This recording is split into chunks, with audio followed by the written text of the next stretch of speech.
Hi guys, listen to this award ceremony with Dave Chappelle, an open tribute to black comedians, and also with the presence of former President Barack Obama and his wife, and also his security Secret Service agents. Take a listen to it. One thing that really caught my interest is teleprompter jokes, which a lot of comedians are uses. Yeah, listen. Ladies and gentlemen, Dave Chappelle.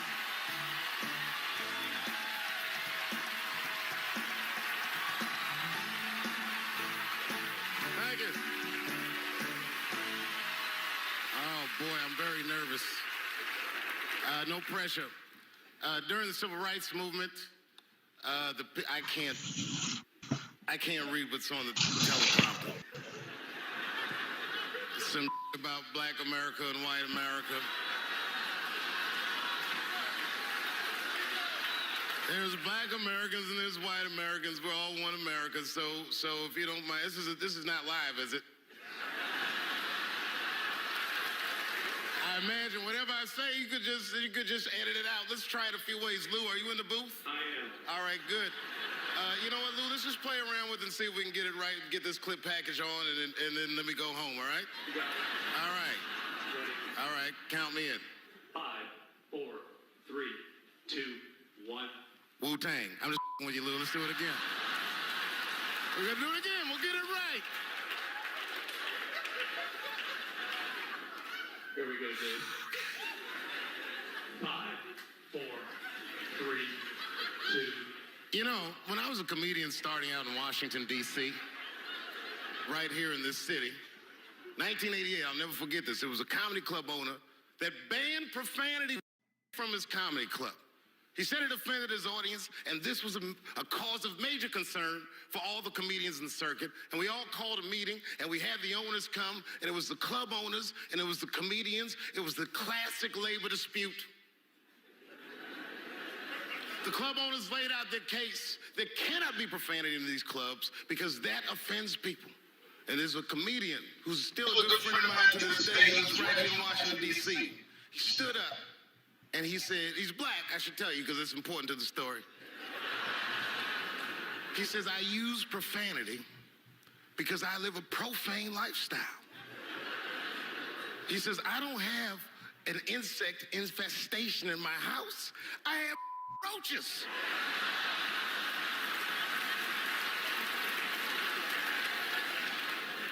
My favorite comedians are like musicians, and the audience is their instrument.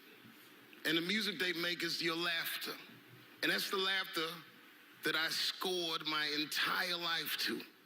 So now, some of my favorite American comedic composers. Thank you. When I lose my job, I lose my man. Treats me like a dog. He called me a dog. Yes, he did. What did he call me? An old dog.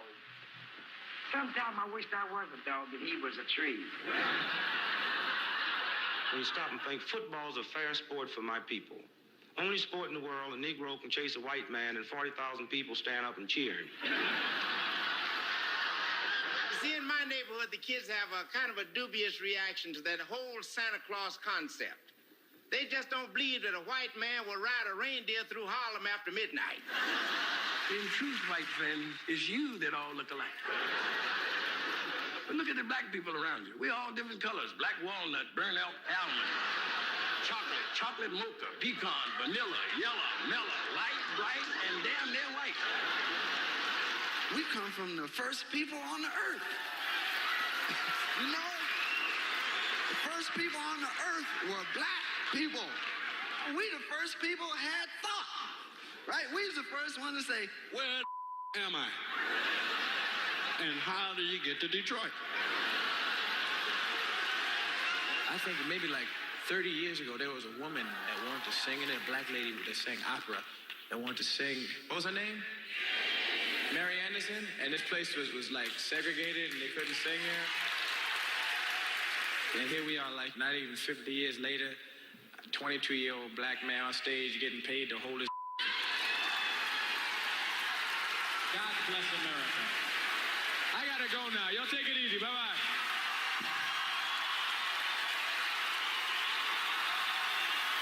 Janelle Monáe, Will Smith. Solomon, black man, election manager, ambassador.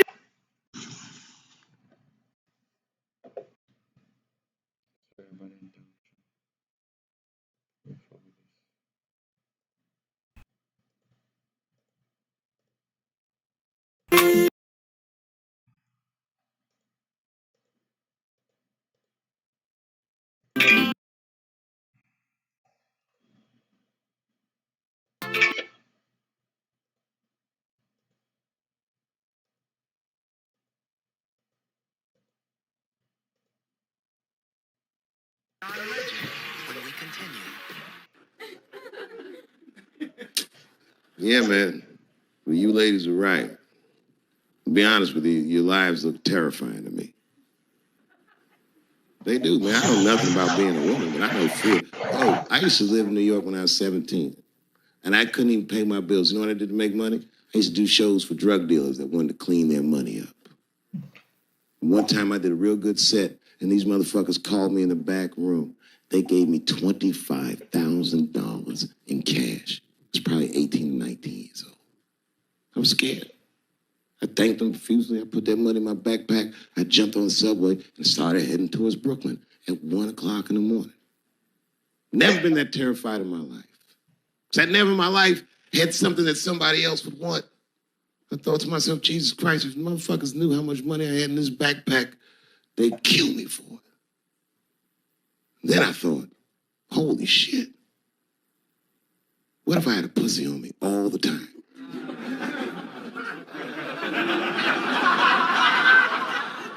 That's what women are dealing with. I'm gonna tell you right now. It's real talk. If them same drug dealers gave me a pussy and said, put this in your backpack and take it to Brooklyn, I'd be like, nigga, I can't accept this.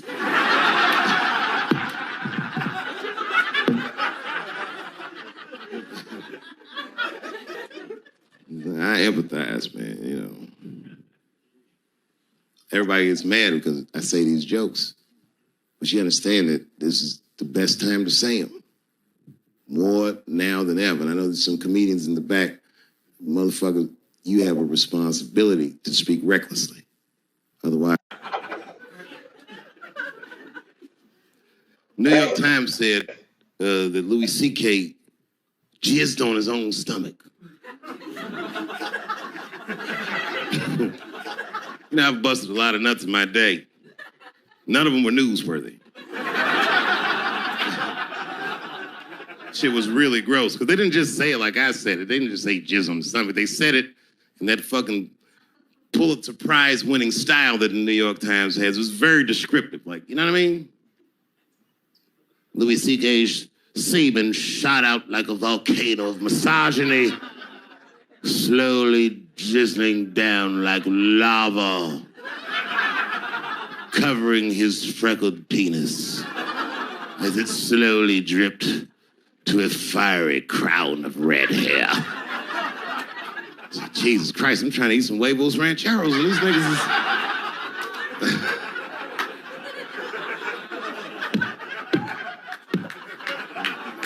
And you know, the tough part, being a comedian, knowing the motherfuckers, everybody comes up to me like, did you know? Did you know what Louis was doing? No, bitch, I did not know. The fuck you think we talk about at the comedy club? Hey, nigga, how was the weekend? Great, man. I was just jerking off in faces and coming on my own stomach, having a good time. You know how this business is. No, I didn't know. They act like we sit around like Grease. Tell me more, Did she put up a fight? Dun, dun, dun, dun, dun, dun, dun, dun, dun, dun. Sorry, I don't know the choreography, but you get the point. You get the point. She was intense. But Louis was like the turning point. I mean, you know, all these allegations are terrible. Louis was the only... I shouldn't say this, but fuck it. He's his allegation was the only one that made me like laugh. When you think about it, because all his friends is reading it and he's jerking off and he's surprising people. He's surprising me.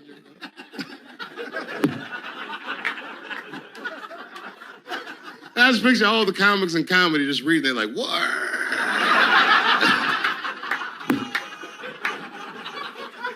It's terrible. I know it's terrible. I'm sorry, ladies. You're right. You are right. But at the same time, I mean, you know what I mean? I don't know. Jesus Christ, they took everything from Louis. I was like, I don't know, it might be disproportionate. I can't tell. I can't tell. This is like where it's hard to be a man. One lady said, Louis C.K. masturbating in front of me ruined my comedy dreams. Word. Well, then I dare say, madam, you may have never had a dream. Come on, man, that's a brittle spirit. That is a brittle ass spirit, nigga. That shit is too much. This grown ass woman. You know what this shit is like? It's like COINTELPRO. You know what that is? It's a program that the FBI had under J. Edgar Hoover. In this program, one of the many things they did was they would track the sexual habits of anyone they considered an enemy of the state. It was a lip button. That's why they got all these fucking sex tapes with Martin Luther King fucking bitches. But lucky for us, he actually had a dream. You think if Louis C.K. jerked off in front of Dr. King, he'd be like, I can't continue this movement. I'm sorry, but the freedom of black people must be stopped. I didn't know this nigga was gonna pull his dick out and jerk off like this. I just thought we were gonna get a couple of drinks and chill. Show business is just harder than that. Them women sounding like, I hate to say it, y'all, they sound weak. I know it sounds fucked up, I'm not supposed to say that, but one of these ladies was like, Louis C.K. was masturbating while I was on the phone with him. Bitch, you don't know how to hang up a phone?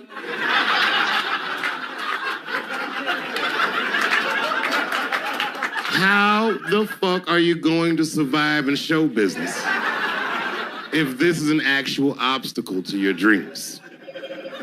I know Louis is wrong, ma'am. I'm just saying I'm held to a higher standard of accountability than these women are. Don't forget who I am. Don't forget what I am. I am a black dude.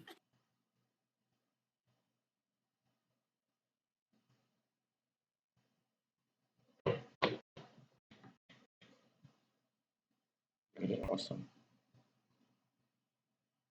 Dave Chappelle is really, really awesome. Thanks you guys for listening.